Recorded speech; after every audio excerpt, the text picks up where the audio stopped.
Hello everyone, चलिए हम लोग आज का क्लास चालू करते हैं जो हमारे डायरेक्टर वाले पार्ट में कंटिन्यू हो रहा है। सबसे पहले जो हम लोग स्टार्ट करने वाले हैं आज के क्लास में, उस सेक्शन का नाम है सेक्शन 164। सेक्शन 164 जो है वो डील करता है disqualification for the appointment of director. तो सबसे पहला सेक्शन जो हम शुरू कर रहे हैं उस सेक्शन का नाम है section 164 which deals with disqualification for the appointment of director, यानी कि एक ऐसा व्यक्ति डायरेक्टर नहीं बन सकता। कौन कौन सा डायरेक्टर बनने से क्या है, डिसक्वालीफाई है। ये जो आज का हमारा क्लास रहेगा ये बेसिकली बहुत ही थ्योरेटिकल कंसेप्ट है। ये बहुत ही एकदम हमारा जो कंपनी लॉ है, मैं बोल सकता हूँ इस पर्टिकुलर कुछ सेक्शंस में डायरेक्टर का बहुत ही प्यार से समझाया है। कोई भी इसमें आपको डर भय नहीं लगेगा, एकदम इजी सेक्शन है, one of the easiest section है कंपनी लॉ का। आपको बहुत मज़ा आएगा पढ़ के। तो सबसे पहले शुरू करते हैं सेक्शन 164 में, जो बताता है कि किस किस ग्राउंड पे एक व्यक्ति को हम डायरेक्टर बनने नहीं देंगे।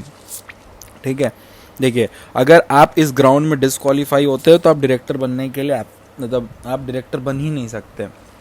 बाकी क्वालिफिकेशन डायरेक्टर का तो पहला है कि आपको डिन एंड ऑल तो चाहिए, लेकिन इस कैटेगरी में अगर आप फॉल हुए तो आप तो भाई साहब डायरेक्टर बनने का सपना ही छोड़ दीजिए। सबसे पहला कि आप डायरेक्टर कब बनने से डिस्क्वालीफाइड हो, अगर आप अनसाउंड माइंड के हो। आप क्या हो? Unsound mind. अनसाउंड माइंड का एकदम सीधा सा मतलब ये है कि आप दिमागी हालत से डिस्टर्ब्ड हो, आप पागल टाइप हो, आपका ब्रेन उतना एक्टिव नहीं है, आप उतनी अच्छी तरह से काम नहीं कर सकते हो, आप अनसाउंड माइंड के हो, तो आप डायरेक्टर नहीं बन सकते, डिस्क्वालीफाइड हो जाओगे। दूसरा, अगर आप इंसॉल्वेंट हो, एडजुडिकेटेड इंसॉल्वेंट, इसका मतलब होता है कि आपका दिवाला निकला हुआ है, आप भिखारी हो चुके हो, इंसॉल्वेंट हो चुके हो। ये आप लोग जो अपने फ्रेंड को बोलते हो ना, तुम बड़ा आदमी है, अब हम लोग के साथ कहाँ घूमेगा, वो वाले इंसॉल्वेंसी का बात नहीं हो रहा। कोर्ट आपको डिक्लेयर कर दे कि yes this certain person is insolvent, ठीक है, तो वो व्यक्ति डायरेक्टर नहीं बन सकता, कंपनी का डिस्क्वालीफाइड रहेगा। या फिर आप कोर्ट में अप्लाई किए हो इंसॉल्वेंसी के लिए, आप कोर्ट में अप्लाई किए हो अपने आप को इंसॉल्वेंट डिक्लेयर करने के लिए, अपने आप को इंसॉल्वेंट घोषित करने के लिए आप कोर्ट में ये डिक्लेयर किए हो कि भाई साहब आप मेरे को प्लीज़ इंसॉल्वेंट डिक्लेयर कर दो, देन आप इंसॉल्वेंट कैटेगरी में अपने आप को डिक्लेयर कर रहे हो, then you are not eligible to become a director in a company. आप डायरेक्टर नहीं बन सकते कंपनी में। Means if you have applied for insolvency और आपका एप्लीकेशन अभी भी पेंडिंग है, तब भी आप डायरेक्टर बनने के लिए डिस्क्वालीफाइड हो। फोर्थ नंबर जो ये बोलता है कि आप अगर एक ऐसे व्यक्ति हो जो अपना कॉल्स पेड अप नहीं किया है, ठीक है, आप अपने पेड अप शेयर को, मतलब आपको कॉल्स शेयर्स का पेमेंट करना था, आप अभी तक कॉल्स इन शेयर का पेमेंट नहीं किए और उसको हुए 6 मंथ या उससे ज़्यादा हो चुका है, 6 मंथ या उससे ज़्यादा ड्यू है और मोर, आप अभी तक पेड नहीं किए उसको, यानी कि any person who has not paid calls on his shares, आपके शेयर का कॉल्स हो चुका है लेकिन अभी तक आप पेड नहीं किए हो और ड्यू हुए उसको 6 मंथ और उससे ज़्यादा हो चुका है, देन सॉरी सर, आपको तो डायरेक्टर बनने नहीं देंगे। 5वां नंबर वेरी सिंपल है, अगर कोर्ट या ट्रिब्यूनल, जैसे हम लोग NCLT बोलते हैं ना, वही ट्रिब्यूनल का बात है, कोर्ट या ट्रिब्यूनल आपको एकदम बाकायदा साफ शब्दों में एकदम ये बता दिया है कि भाई साहब आप डायरेक्टर नहीं बन सकते, तब आप डायरेक्टर नहीं बन सकते उस कंपनी के, ठीक है, आपको डायरेक्टर बनने नहीं दूंगा मैं, अगर आपको एकदम बाकायदा कोर्ट बता दिया कि आप डायरेक्टर नहीं बन सकते, ठीक है। 6 नंबर क्या बोलता है, ध्यान से समझिए, अगर कोई व्यक्ति को कन्विक्ट किया गया है, कन्विक्ट मतलब समझता है जेल वेल गया हुआ है, ठीक है, कितना साल के लिए सर, मिनिमम 6 मंथ के लिए, मिनिमम 6 मंथ, ध्यान से समझिए, अगर आप जेल गए हो मिनिमम 6 मंथ के लिए, चाहे कोई भी तरह का ऑफेंस हो इन्वॉल्विंग मॉरल टर्पिट्यूड ऑल्सो, कोई भी तरह का ऑफेंस हो, आप जेल गए हो मिनिमम 6 मंथ के लिए, ठीक है, मतलब आप 6 मंथ के लिए जेल में थे तो आप क्या डायरेक्टर बन सकते हो? ये बोलता है कि जिस दिन आपका इम्प्रिजमेंट ख़त्म हुआ, मिनिमम 6 मंथ, तो सपोज़ करिए आप 6 महीना के लिए आपको सज़ा हुआ था, जैसे ही आपका इम्प्रिजमेंट ख़त्म हुआ वहाँ से जब तक 5 साल एक्सपायर नहीं हो जाता, समय ख़त्म नहीं हो जाता, आप नहीं बन सकते।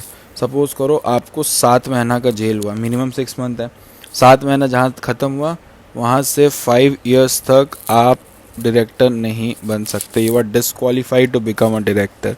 एक बार वो आपका ख़त्म हुआ 7 साल वाला सिलसिला, मतलब 5 साल वाला सिलसिला, तब आपको हम डायरेक्टर अपॉइंट कर सकते हैं। एक और चीज़ इसी पॉइंट से रिलेटेड है कि यहाँ पे तो आपको जेल मिनिमम 6 मंथ का हो रहा है, लेकिन अगर आपको जेल हुआ है 7 साल या उससे ज़्यादा का, मिनिमम 7 साल और उससे ज़्यादा का, तो भाई साहब आप तो लाइफ टाइम डायरेक्टर नहीं बन सकते।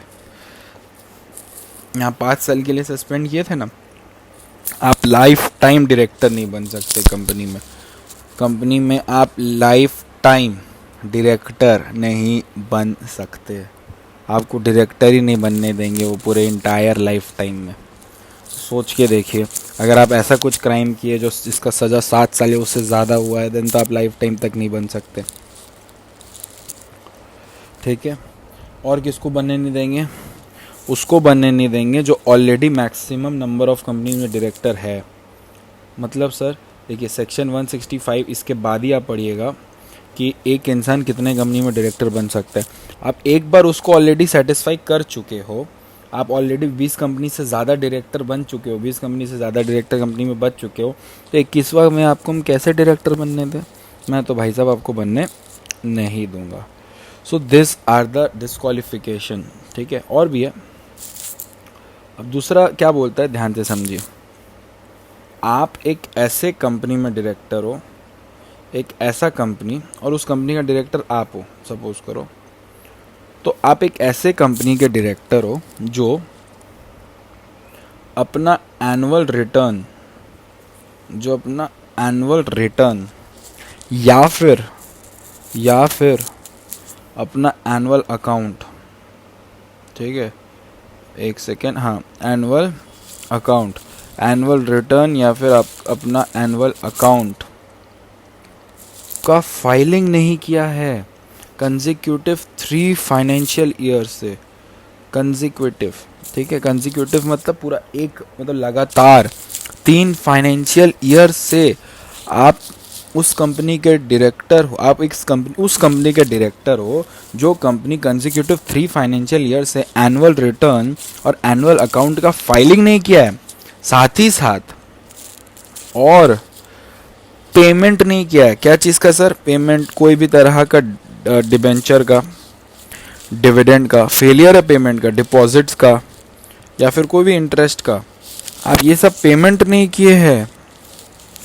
ये वाला जो पेमेंट है ये 1 साल, 1 ईयर और मोर, ड्यू डेट हो गया उसको पास हुए 1 साल भी हो गया, ड्यू डेट से 1 साल हो गया, उससे ज़्यादा हो गया है, आप अभी तक एनुअल रिटर्न और ये सब पेमेंट नहीं किए। एनुअल रिटर्न वाला 3 फाइनेंशियल ईयर है, ठीक है, 3 फाइनेंशियल ईयर से लगातार आप फाइलिंग नहीं किए और आप उस कंपनी में डायरेक्टर हो, तो भाई साहब आपको तो हम डिस्क्वालीफाइड कर देते हैं। मतलब सपोज करो उस कंपनी में जब तक डायरेक्टर हो, ठीक है, जैसे ही आपका टर्म खत्म हुआ आप रीअपॉइंट भी नहीं हो सकते, आप डिस्क्वालीफाइड हो जाते हो डायरेक्टर बनने से। आई रिपीट माई सेल्फ, आप उस कंपनी में डायरेक्टर हो जो company annual return, annual account, अब 3 फाइनेंशियल ईयर या फिर पेमेंट नहीं किया हो। क्या चीज़ का? डिबेंचर, डिविडेंड, डिपॉजिट, इंटरेस्ट का, ये सब का पेमेंट नहीं किया है पिछले 1 साल और या उससे ज़्यादा, देन आप तो डिस्क्वालीफाइड हो। ठीक है, आप डिस्क्वालीफाइड हो डायरेक्टर बनने से। ठीक है, अब प्राइवेट कंपनी को स्पेशल पावर दिया गया। प्राइवेट कंपनी को बोला कि अगर वो चाहे तो अदर डिस्क्वालिफिकेशन अपने आर्टिकल में लिख के रख सकता है। अगर वो अपने आर्टिकल में और भी कोई अदर डिस्क्वालिफिकेशन रख दिया कि कोई डायरेक्टर सपोज करो 11 बजे के बाद आया तो हम उसको डायरेक्टरशिप से निकाल देंगे, डिस्क्वालिफिकेशन ग्राउंड में आएगा, तो वो भी माना जाएगा। प्राइवेट कंपनी के पास पावर है कि वो अपना एक्सरसाइज कर सकता है। Moving on to our new section 165, जो आपको बताता है कि एक कंपनी में मैक्सिमम नंबर ऑफ डायरेक्टर कितने होने चाहिए, जो आपको ये बताएगा कि एक कंपनी में मैक्सिमम नंबर ऑफ डायरेक्टर आप कितना अपॉइंट कर सकते हो। एक व्यक्ति एक्चुअल में ये बताएगा कि एक व्यक्ति कितना नंबर ऑफ कंपनी में डायरेक्टर रह सकता है। माई मिस्टेक, ये आपको बताएगा कि एक व्यक्ति कितना नंबर ऑफ कंपनीज में डायरेक्टर बन सकता है, इसके बारे में आपको ये बताएगा। अब आ जाइए समझिए, सेक्शन 165 बहुत सिंपल सा बात ये बोलता है कि एक इंसान मैक्सिमम 20 कंपनी में ही डायरेक्टर बन सकता है। 20 से ज़्यादा कंपनी में एक व्यक्ति डायरेक्टर नहीं बन सकता। और जब यह 20 का डिवीज़न आप करोगे कि इस 20 में कौन कौन आएगा, तो एक व्यक्ति मिनिमम 10 ही पब्लिक कंपनी में बन सकता है। इस 20 में से भी इस 10 ही पब्लिक कंपनी में वो बन सकते हैं। यानी कि एक व्यक्ति अगर आपसे कोई पूछे कि एक व्यक्ति कितना पब्लिक कंपनी में डायरेक्टर बन सकता है, तो 10। और ओवरऑल वो कितना कंपनी में डायरेक्टर बन सकता है, 20। सीधा बात। और ये 20 के कैलकुलेशन में ना सेक्शन 8 कंपनी इंक्लूड नहीं होता, डोरमेंट कंपनी इंक्लूड नहीं होता। डोरमेंट, DOR पढ़ाया हुआ आप लोगों को, डोरमेंट कंपनी इंक्लूड नहीं होता। डोरमेंट कंपनी एक ऐसा कंपनी होता है जिसका कोई इम्पोर्टेंट फाइनेंशियल ट्रांजैक्शन कुछ नहीं रहता, ठीक है, अकाउंट्स नहीं उतना मेंटेन रहता, पढ़ाया हुआ आप लोगों को। तो मैक्सिमम 20 कंपनीज में एक व्यक्ति डायरेक्टर बन सकता है, उसमें से 10 ही पब्लिक कंपनी में वो अपने आप को एज अ डायरेक्टर रजिस्टर कर सकता है, ठीक है। टोटल में कितना सर?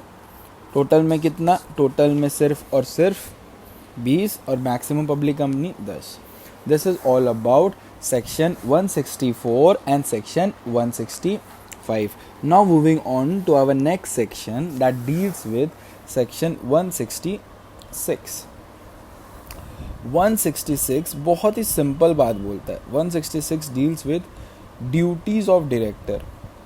वो डील करता है डायरेक्टर का क्या क्या ड्यूटीज़ है, क्या क्या उसका इम्पोर्टेंट वर्क है जो वो करता है। वेरी सिंपल ड्यूटीज़ है। ड्यूटीज़ मतलब आपको याद हो जाना चाहिए ये सब ड्यूटीज़। सेक्शन 166 में ये बताता है what are the duties of director.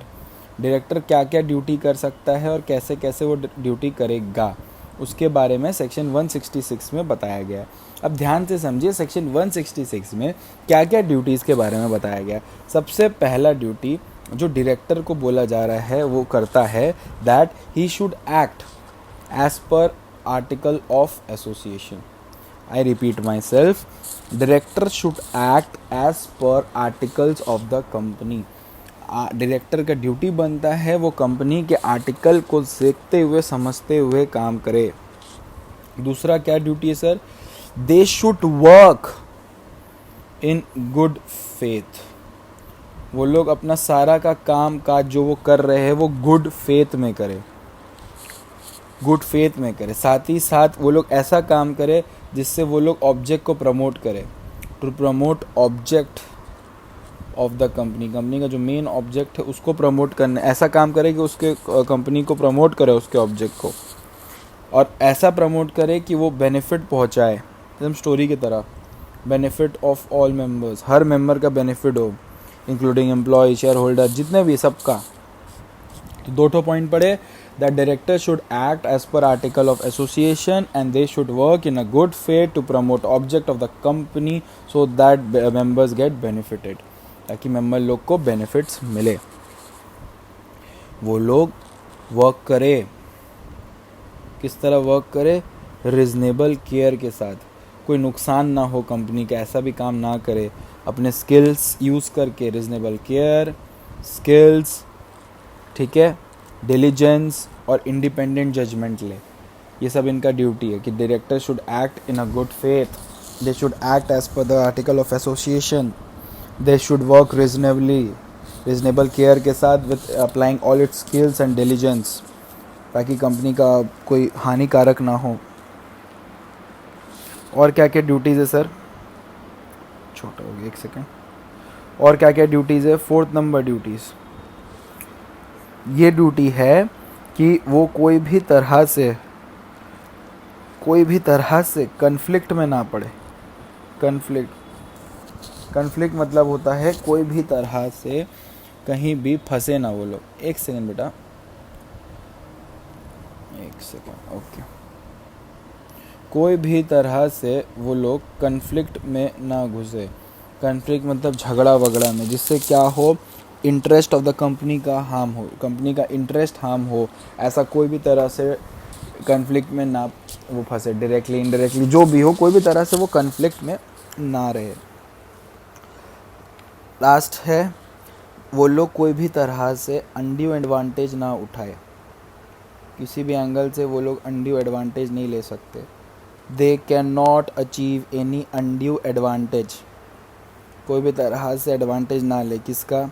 कोई भी तरह का पोजीशन का, अपना पोजीशन का या सामने वाले पोजीशन का, कोई भी तरह से आप अनड्यू एडवांटेज ना ले प्लीज़। आप अगर ऐसा कोई भी तरह का अनड्यू एडवांटेज लेते हो तो गलत माना जाता है, आप ये नहीं कर सकते। और अगर आप ये गिल्टी पाए गए हो इसके कि आप एडवांटेज लेते हुए, तो जितना का आप एडवांटेज लियो आप उसके लिए इक्वली लायबल रहोगे।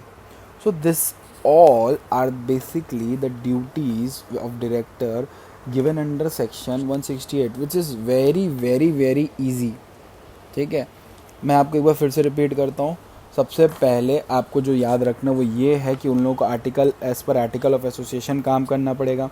गुड फेथ में, गुड फेथ मतलब गुड इंटेंशन के साथ काम करना पड़ेगा, ताकि वो ऑब्जेक्ट कंपनी का प्रमोट हो, बेनिफिट हो मेंबर को। रिजनेबल केयर के साथ वर्क करे, स्केल डेलीजेंस सब यूज़ करे, इंडिपेंडेंट जजमेंट्स के साथ काम करे, कोई भी तरह से कन्फ्लिक्ट में ना रहे जिससे interest of the company harm हो, कोई भी तरह से अनड्यू एडवांटेज ना ले। और लास्ट जो हम बोलना भूल गए कि अपने ऑफिस को वो असाइन ना कर दे, बेच ना दे। डायरेक्टर आप बने, अपना डायरेक्टरशिप बेच दियो। ये सब अगर आप किए, अगर इसमें से कोई भी ड्यूटीज़ आप परफॉर्म नहीं किए, तो यहाँ पे जो डायरेक्टर है वो फाइन के लिए लायबल रहेगा। मिनिमम 1 लाख, मिनिमम 1 लाख रुपया का फाइन रहेगा और मैक्सिमम 5 लाख तक, अगर आप इसमें से कोई भी ड्यूटीज़ को परफॉर्म नहीं करते हो, देन आप लायबल रहोगे इस फाइन के लिए। So this is all about section 164, 165 and 166। Moving on to our next topic which deals with director का। जैसे ड्यूटीज़ पढ़ाया तो उससे कनेक्ट किया हूँ मैं, बस उसी से कनेक्ट करके मैं आपको पढ़ाने वाला हूँ पावर ऑफ डायरेक्टर्स, कि क्या क्या डायरेक्टर्स के पावर होते हैं। देखिए आज का क्लास जो है वेरी सिंपल है, आपके पास नोट्स मिल जाएगा, आप उसको नोट से गो थ्रू करोगे, 4-5 बार पढ़ोगे, ये वाला पार्ट हो जाएगा, ये चैप्टर ही हो जाएगा। फिर नेक्स्ट चैप्टर जो रहेगा बोर्ड मीटिंग रहेगा, ऑडिट एंड अकाउंट्स रहेगा, ये सब फिर चैप्टर रहेगा। ये चैप्टर फिर आपका ख़त्म ही हो जाएगा एक तरह से। तो आपको यहाँ पे क्या ध्यान देना, आपको सिंपली ये ध्यान देना है कि आप जो ये पढ़ रहे हो उसको एक बार में पढ़ के हटा दो। Now what are the power of director, जो दिया हुआ है सेक्शन 179 में। अब देखिए यहाँ पे जो डायरेक्टर के पावर का डिस्कशन किया है बच्चा लोग, यहाँ पे वो पावर का वो पावर डिस्कस किया है डायरेक्टर का, जो पावर वो लोग खुद से एक्सरसाइज करता है, यानी कि उनके लिए ही है वो, उनको किसी से पूछने का ज़रूरत नहीं है, ये उन्हीं के लिए है वो, उनको किसी से ज़रूरत नहीं है, पूरा एब्सोल्यूट पावर है उनके पास। ऐसे पावर आप देखने जाओगे तो ऐसे बहुत पावर है जो शेयर होल्डर के अप्रूवल के बाद भी डायरेक्टर के पास रहता है, लेकिन ये जो पावर है 13 पावर जो यहाँ दिया हुआ है, ये सिर्फ और सिर्फ डायरेक्टर का पावर है। वो चाहे तो अपने सारे पावर को अकेला या खुद भी एक्सरसाइज कर सकता है। There are 13 powers of given under this section 179, 13 power दिया गया इसमें। अब इसमें उन लोग को शेयर होल्डर एंड ऑल का इस सब का ज़रूरत नहीं पड़ता, एब्सोल्यूट पावर है ये। अब इस 13 पावर जो हम पढ़ाने वाले हैं, कुछ पावर ऐसा है जो group of director, managing director या कंपनी के ऑफिसर को, ब्रांच ऑफिसर को दे सकता है। ठीक है, अब कुछ पावर के बारे में हम लोग पढ़ते हैं। व्हाट आर द पावर्स जो गिवन अंडर ये है, very simple powers of director given under section 179। सबसे पहला पावर जो है वो है, again started this marker, okay, सबसे पहला पावर जो है वो ये है, to make calls on share, to make calls on shares. अगर आप शेयर्स के लिए कॉल करवा रहे हो तो ये आपका फुल पावर है, ये डायरेक्टर ही करता है शेयर्स का कॉलिंग, इसमें शेयर होल्डर लोग का कोई ज़रूरत नहीं होता। To make calls on shares. दूसरा, आप लोग कंसेप्ट पढ़े होंगे बाई बैक का, याद आ रहा है आपको? बाई बैक, जहाँ पे कंपनी अपने इक्विटी शेयर होल्डर लोग से पैसा वापस ले लेता है। तो बाई बैक करवाने का भी पावर डायरेक्टर के पास है, अगर बाई बैक सिर्फ और सिर्फ हो रहा है 10% of paid up share capital. अगर बाईबैक हो रहा है 10% of paid up share capital and free reserve का, तो बोर्ड ऑफ डायरेक्टर के पास अकेला पावर है बाईबैक करवाने का। अगर 10% से ज़्यादा हो रहा है तो एसआर-एनजीएम पास करना पड़ेगा। तो बाईबैक क्या होता है सर? बाईबैक एक ऐसा कंसेप्ट है जो आप शेयर कैपिटल वाले चैप्टर में भी पढ़े हुए हो, इंटर में पढ़े हुए हो, अभी फाइनल में शेयर कैपिटल नहीं है बट पढ़े हुए हो आप लोग। तीसरा नंबर ये बोलता है कि सिक्योरिटीज़ इशू करने के लिए, ठीक है, डिबेंचर, कुछ शेयर्स, सिक्योरिटी इशू करने के लिए बोर्ड ऑफ डायरेक्टर के पास पावर है। Board of director has a power to issue securities. Security includes debenture also. Okay. चौथा नंबर है कि टू बोरो मनी, अगर किसी से बोरो मनी करना है, ठीक है, तो उसका डिसीजन डायरेक्टर रहता है। चौथा नंबर बोलता है कि अगर आप किसी कंपनी के फंड में इन्वेस्ट करने वाले हो, सबसे पहले ये वाला 3 नंबर क्या था? 3 नंबर था टू इशू सिक्योरिटीज़, अगर हम कोई भी तरह से कोई भी सिक्योरिटीज़ इशू कर रहे हैं। चौथा नंबर क्या था? चौथा नंबर बोल रहा है कि आप अगर बोरो मनी करने वाले हो तो आप लोग खुद डिसीजन ले सकते हो। 5वां नंबर क्या था? अगर आप इन्वेस्ट करने वाले हो, अगर आप कंपनी के फंड्स को इन्वेस्ट करने वाले हो तो उसका डिसीजन आपके पास है। और क्या था? अगर आप लोन देने वाले हो या फिर गारंटी देने वाले हो किसी को, उसका डिसीजन बोर्ड ऑफ डायरेक्टर लेता है। ये सब पावर है बोर्ड ऑफ डायरेक्टर का, ठीक है। Financial statement board report, financial statement और बोर्ड रिपोर्ट का अप्रूवल इनके पास ही रहता है, इनके पास ही पावर इनको अप्रूव करने का। बिज़नेस का जो कंपनी का बिज़नेस है उसको डाइवर्सिफाई करने का पावर भी इनके पास है। ये लोग ही अप्रूव करते हैं। क्या चीज़ अप्रूव करते हैं sir? This people approve what? This people approve amalgamation. ये लोग अमलगमेशन के लिए अप्रूव करते हैं। मर्जर, कोई भी तरह से मर्ज करना हो उसके लिए भी अप्रूव करते हैं, मर्ज करने के लिए, ठीक है। रिकन्स्ट्रक्शन, वापस से फ्रेमिंग करना हो उस कंपनी के बारे में पूरी तरह से, उस सब में ये हेल्प करते हैं। ये सेक्शन 179 में दिया, this all are the duties of director.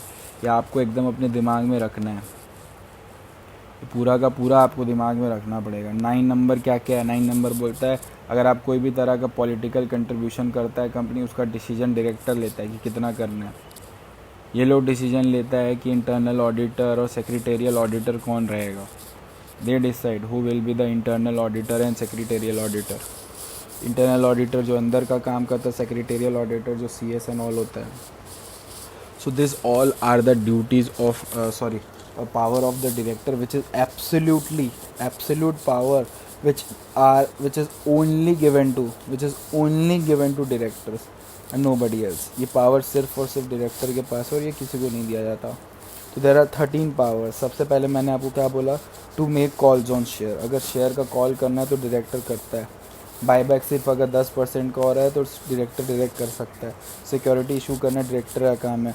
Money borrow करवाना, बोरो मतलब लेना, वो डायरेक्टर का काम है। फंड्स में इन्वेस्ट करवाना डायरेक्टर का, लोन देना डायरेक्टर करेगा। फाइनेंशियल स्टेटमेंट बोर्ड रिपोर्ट का अप्रूव भी वही करता है। अमलगमेशन मर्जन वही करता है। पॉलिटिकल कंट्रीब्यूशन उसी के अकॉर्डिंग होता है। So this all are about the powers and duties, and ये डायरेक्टर के बारे में है।